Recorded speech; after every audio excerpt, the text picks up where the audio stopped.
Okay, welcome to Station 1. You don't have to do the stations in order. When you come to a particular station, just scroll ahead till you get to the picture that matches what you want to do.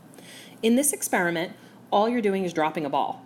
I want you to drop it from table height, just like you see in the picture. Thanks to Miss Breslin for loaning me her beautiful hands for taking the picture. And it may sound really boring and it's not too exciting to just drop a ball, but the point here is I want you to observe carefully what actually happens when you drop the ball. And I want you to let that ball go until it's done moving. I need you to repeat the experiment a couple of times until you get a sense of the pattern of what you see when you drop a ball like this. And if you want to, you can compare it to the other ball. There's two there, one's bouncier than the other. But first do just one at a time.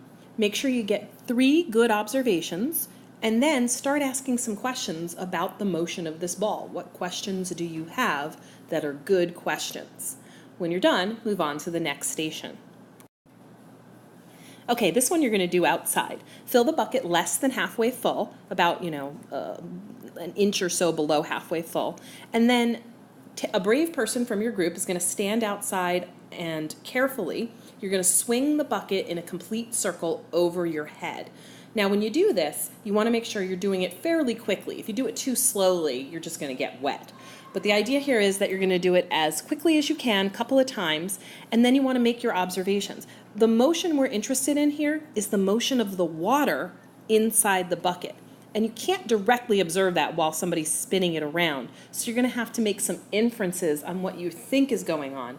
And then you have some questions you have to ask, right? So 3 observations, 3 questions about this, and then move on. As much fun as this is to do, you don't need to do it forever. Remember, other people are waiting to do this station. Here's another station you're going to do outside. I have a water bottle that has a hole on either side down near the bottom. So here on one side and then on the complete opposite side, you'll see that there's a hole. What I want you to do is fill this water bottle 3/4 full or so from the sink. Keep your fingers over the holes so that the water doesn't come out. Because as you can see, if you let go, the water's going to come spinning out. Then go outside with your water bottle, stand on the chair that's out there, hold your water bottle up nice and high, let some water come spilling out of it, and then release it. I'm interested in what happens to the motion of the water as the bottle falls. What happens to the motion of the water as the bottle falls? So you're going to describe it with your observations and then ask some good questions about it. You can repeat this a couple of times if you need to. And if you want to videotape it with slow-mo, you can borrow my camera, or if you have it on your iPad, you can do it on your iPad. Okay, in this experiment, this is similar to the dropping of the ball. We're just going to watch some stuff fall here.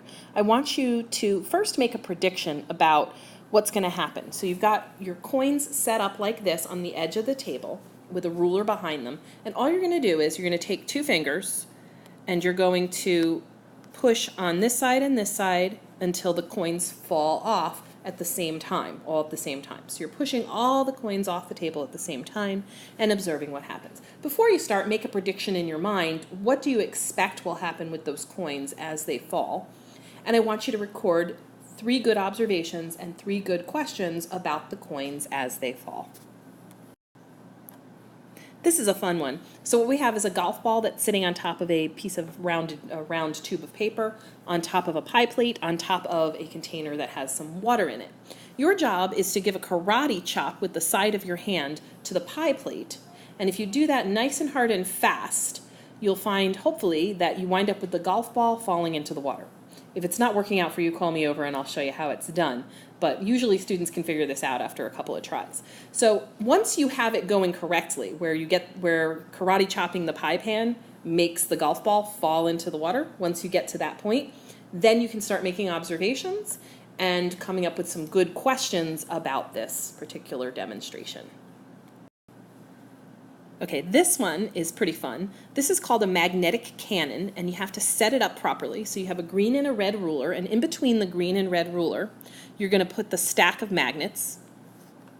And one of your round balls, you'll notice, has some chipping on it.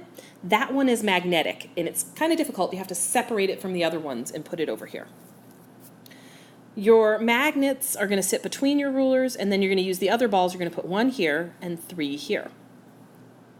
Once you have it set up correctly, making sure, of course, that you have this ball is here. That's really important. That one has to be there. You're going to want to put the container that I gave you at the far end of your table to catch anything that comes rolling off of the red end of the ruler. Make a prediction. What do you think is going to happen when you tap this ball lightly so that it rolls and collides with this ball? We don't want to hit it too hard. We just want to get it going enough that it'll slowly roll into that ball. What do you think? What do you predict will happen next? And then after you've made that prediction, go ahead and do it and write down your observations and come up with 3 good questions about the magnetic cannon. Okay, in this lab, we have a Newton's cradle to play with. You pretty much can go wild with this, but be careful. Don't get the strings tangled. This is a very cheap Newton's cradle. So if you get a little crazy pulling the balls back a little too hard and stuff and making them flip over, you're going to tangle it. If you tangle it, you have to untangle it or else buy me a new one. And even worse than that is I don't have another one, so if you tangle it hopelessly, we won't be able to do the lab for the rest of the day.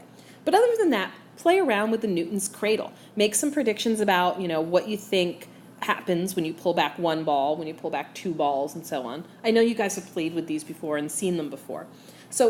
But be methodical in planning out what you want to observe, and then that way you'll get good questions.